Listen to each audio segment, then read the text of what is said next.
Video game sekarang sudah mendunia ya. Jutaan orang memainkannya setiap hari. Tapi, dari mana sih awalnya? Untuk tahu sejarahnya, kita harus kembali ke tahun 1990-an. Waktu itu, komputer masih sangat besar dan mahal. Salah satu pelopor di masa itu adalah William Higginbotham, seorang ahli fisika Amerika yang bekerja di Brookhaven National Laboratory. Di tahun 1958, dia menciptakan sesuatu yang dianggap sebagai video game pertama. Higginbotham tidak berniat menjadikannya produk komersil.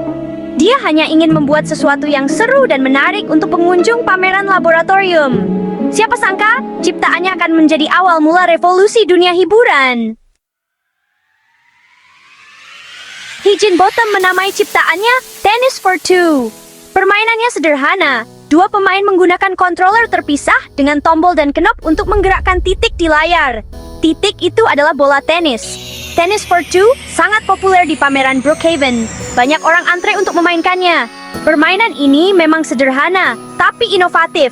Ia menunjukkan potensi game elektronik dan menjadi secercah masa depan hiburan interaktif. Pada tahun 1970-an, dunia menyaksikan kelahiran game arcade yang revolusioner. Mesin game koin ini dengan cepat menjadi sangat populer di kalangan masyarakat. Tempat game arcade pun menjamur di mana-mana, menarik perhatian orang dari segala usia, dari anak-anak hingga orang dewasa. Salah satu game arcade tersukses pertama adalah Pac-Man, yang dibuat oleh Toru Iwatani pada tahun 1980. Pac-Man menjadi fenomena global. Dalam game Pac-Man, pemain harus memandu lingkaran kuning melewati labirin, makan titik-titik, dan menghindari hantu yang mengejar. Game ikonik lainnya adalah Donkey Kong yang dibuat oleh Shigeru Miyamoto pada tahun 1991. Donkey Kong memperkenalkan karakter yang kemudian menjadi ikon, Mario. Dalam Donkey Kong, pemain berperan sebagai seorang tukang kayu bernama Jumpman yang kemudian berganti nama menjadi Mario. Tugas pemain adalah menyelamatkan seorang gadis dari cengkeraman gorila raksasa. Pemain harus melewati berbagai rintangan dan menghindari benda-benda yang dilempar oleh gorila untuk mencapai gadis tersebut. Game-game arcade awal ini mungkin terlihat sederhana jika dibandingkan dengan game zaman sekarang. Tetapi mereka menawarkan keseruan dan tantangan yang membuat pemain ketagihan. Game-game ini menjadi fondasi bagi industri video game modern, membuka jalan bagi perkembangan teknologi dan kreativitas yang kita nikmati saat ini.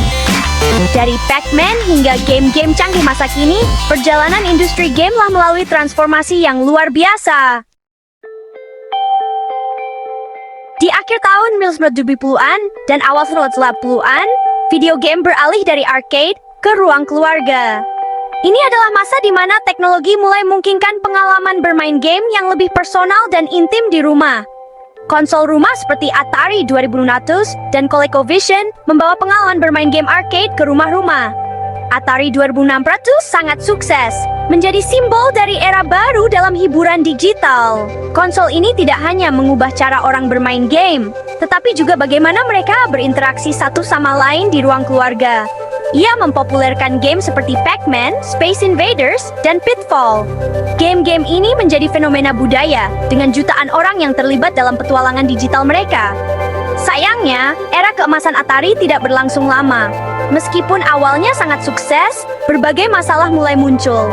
Pasar dibanjiri game berkualitas rendah. Banyak game yang dirilis dengan cepat tanpa memperhatikan kualitas, yang menyebabkan kekecewaan di kalangan pemain.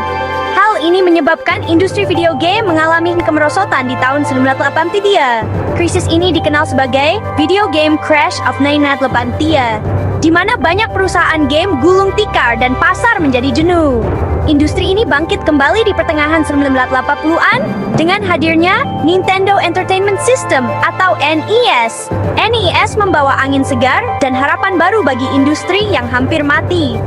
NES memperkenalkan karakter-karakter ikonik seperti Mario dan Zelda kepada dunia.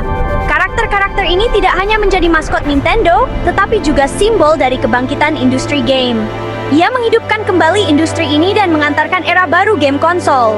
Dengan inovasi dan kualitas yang ditawarkan, NES berhasil mengembalikan kepercayaan pemain dan membuka jalan bagi masa depan yang cerah bagi video game.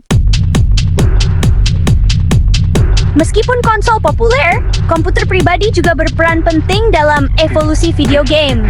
Pada tahun 90-an, banyak rumah tangga mulai memiliki komputer pribadi, yang membuka jalan bagi berbagai inovasi dalam dunia game. PC menawarkan kekuatan pemrosesan dan fleksibilitas yang lebih besar daripada konsol. Dengan kemampuan untuk mengupgrade perangkat keras dan perangkat lunak, PC menjadi platform pilihan bagi banyak pengembang game. Game seperti Doom dirilis pada tahun 1993 dan Quake pada tahun 96 mendorong batas-batas game PC. Kedua game ini tidak hanya populer karena gameplaynya yang menarik, tetapi juga karena teknologi yang mereka perkenalkan. Mereka memperkenalkan grafik 3 dimensi dan aksi yang serba cepat. Grafik 3D ini memberikan pengalaman bermain yang lebih mendalam dan realistis, yang sebelumnya tidak mungkin dilakukan pada konsol. Game PC juga menyaksikan munculnya game multi pemain online. Dengan koneksi internet yang semakin mudah diakses, pemain dapat terhubung dan bermain bersama, menciptakan komunitas game yang lebih besar.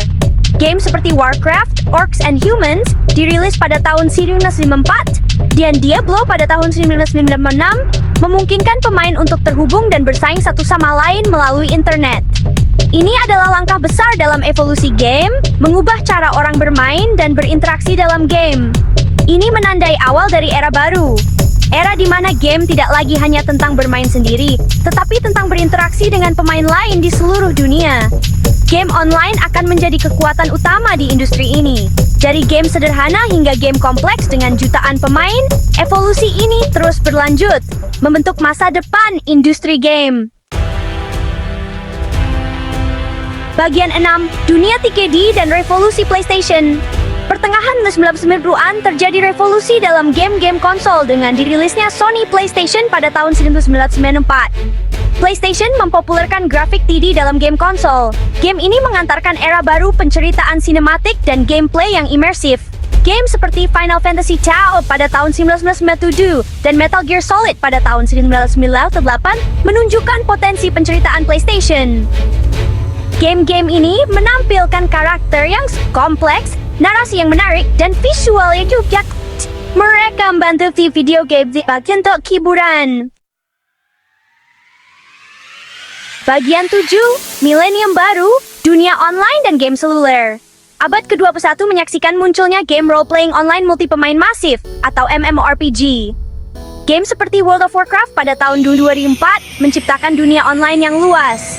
Jutaan pemain dapat berinteraksi satu sama lain secara real-time.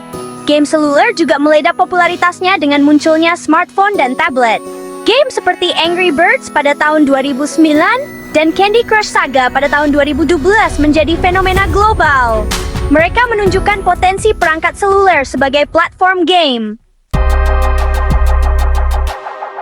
Bagian 8, Realitas Virtual Augmented Reality dan Masa Depan Game di tahun 2025. Pada tahun 2025, industri video game terus berkembang dengan pesat. Realitas virtual atau VR dan Augmented Reality atau AR menjadi semakin canggih. Headset VR seperti Oculus Quest dan HTC Vive Pro menawarkan pengalaman bermain game yang imersif.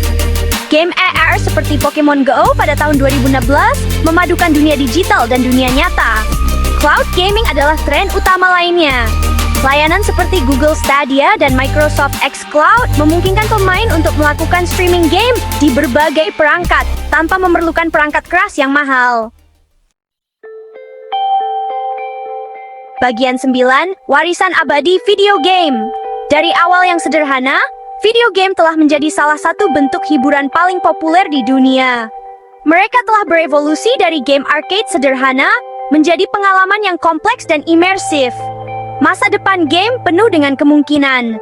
Seiring dengan kemajuan teknologi, kita dapat mengharapkan game yang lebih inovatif dan menarik di tahun-tahun mendatang.